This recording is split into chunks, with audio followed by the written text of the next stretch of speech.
इतिहास में पहली बार जिसको मौत और हार का डर ना हो, जीत उसकी मुकद्दर में तय होती है। यह कहानी है एक ऐसे वीर पराक्रमी योद्धा की जिसने न सिर्फ पूर्वोत्तर की रक्षा की बल्कि मुगलों के गुरूर को भी कुचल डाला। The legend of Lachit Borphukan. Bharat का वो हिस्सा जहां सूरज सबसे पहले दस्तक देता है। पूर्वोत्तर 17वीं सदी, जब पूर्वोत्तर की राजधानी हुआ करता था रोंगपुर शिवसागर। मुगल सल्तनत की पैरवी करते हुए मीर जुमला ने राजा जयध्वज सिन्हा को परास्त किया, जिसके पश्चात उनकी अकाल मृत्यु हो गई। समय के गति चक्र के साथ अहोम राज्य के राज सिंहासन पर स्वर्गदेव यानी राजा चक्रध्वज सिन्हा विराजमान हुए, जिन्होंने अपने राज्य के प्रधानमंत्री आटुनबोड़ा गुहाई, जो कि बेहद चतुर, हर काम में निपुण और एक कूटनीतिज्ञ थे, के साथ मिलकर नए दुर्गों का निर्माण किया। अपनी सेना को संगठित कर उसे और मजबूत बनाने के लिए उन्होंने एक वीर योद्धा लासित बोरफुकन को अपनी सेना का प्रधान सेनापति नियुक्त किया।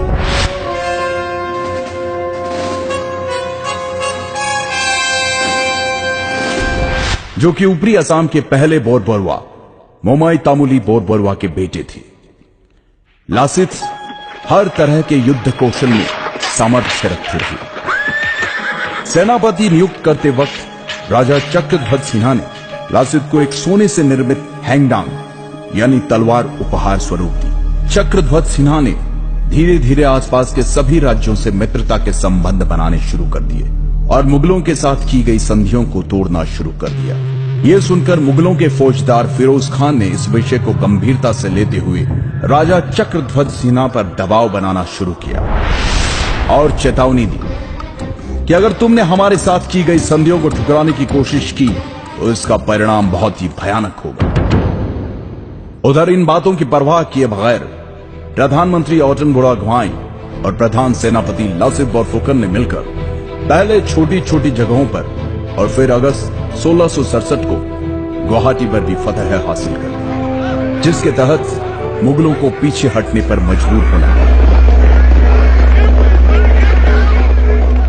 और तब राजा चक्रध्वज सिन्हा ने कहा था, अब मैं सुकून से 2 मुट्ठी चावल खा पाऊंगा।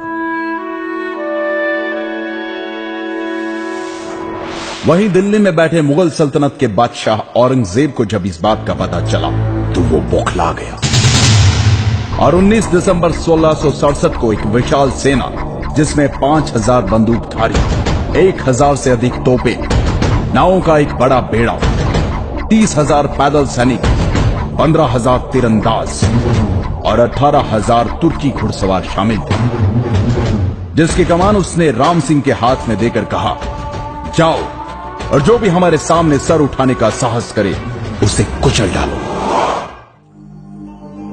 फरवरी 1669 को राम सिंह रंगामाटी आ गया और अपनी विशाल सेना के साथ उसने फिर से गुवाहाटी पर कब्जा कर लिया। तब लाचित ने कहा था कि यह बड़े ही दुख की बात है कि मेरे प्रधान सेनापति रहते हुए मेरा देश भयंकर समस्या से जूझ रहा है। मैं अपने राजा और प्रजा को कैसे इस संकट से मुक्त करूं? कैसे मैं अपने पूर्वजों के मान और सम्मान की रक्षा करूं? उसी दौरान राम सिंह ने एक चाल के तहत बाण के जरिए राजा चक्रध्वज सिन्हा को एक पत्र में लिखा कि लाचित ने हमसे गुवाहाटी खाली करने की एवज में 1 लाख रुपए लिए।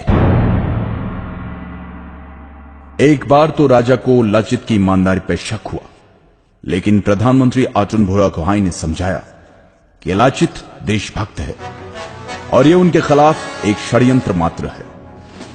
लाचित के देशभक्ति की मिसाल इस बात से भी लगाई जा सकती है कि मुगलों पर नजर रखने एवं युद्ध नीति के तहत लाचित ने गुवाहाटी के नजदीक दुर्ग बनाने के काम की जिम्मेदारी अपने मामा को दी थी और कहा कि कल भोर होने से पहले यह दुर्ग तैयार हो जाना चाहिए।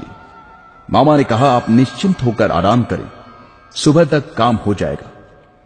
आधी रात को लाचित की बेचैनी बढ़ गई, उनसे रहा नहीं गया और वो दुर्ग का काम देखने चले आए। उन्होंने वहां जाकर देखा तो सारे मजदूर और मामा सो रहे थे।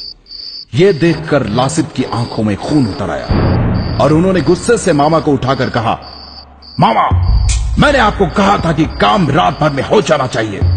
दुश्मन हमारी मां की छाती पे खड़ा है, लेकिन बावजूद इसके आप आराम की नींद सो रहे थे। यह देखकर मामा लड़खड़ाते हुए बोला, माफी चाहूंगा, काम करते करते कब नींद लग गई मुझे पता ही नहीं चला। मैं अभी मजदूरों से कहकर काम शुरू करवा देता हूं। परंतु लाचित के सब्र का बांध टूट चुका था। गद्दार, मुल्क से बढ़कर मेरा मामा नहीं हो सकता, कहते हुए मामा की गर्दन धड़ से अलग कर दी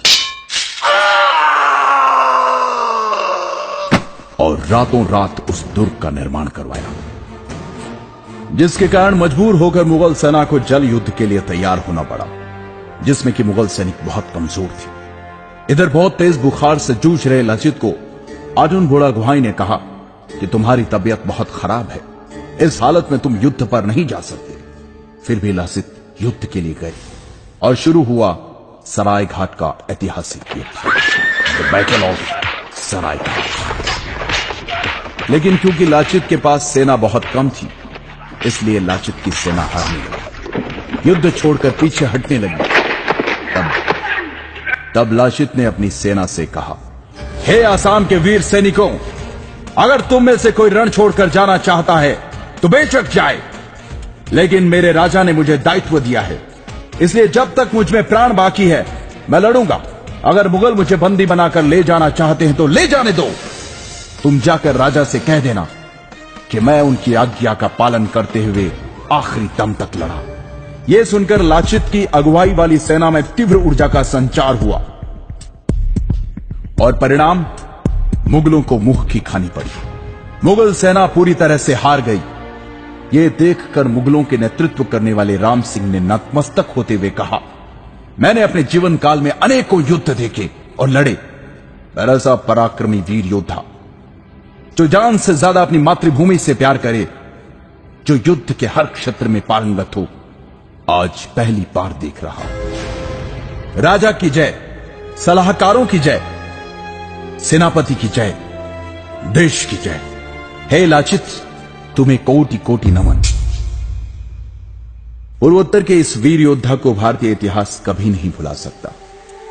सराय घाट युद्ध विजय प्राप्त करने के 1 साल बाद लंबी बीमारी के चलते इस महान योद्धा का स्वर्गवास हो गया। 1672 में स्वर्गदेव राजा उदय आदित्य सिंघा ने जोरहाट से 16 किलोमीटर दूर हुलुमपाड़ा में लाचित मैदान का निर्माण करवाया।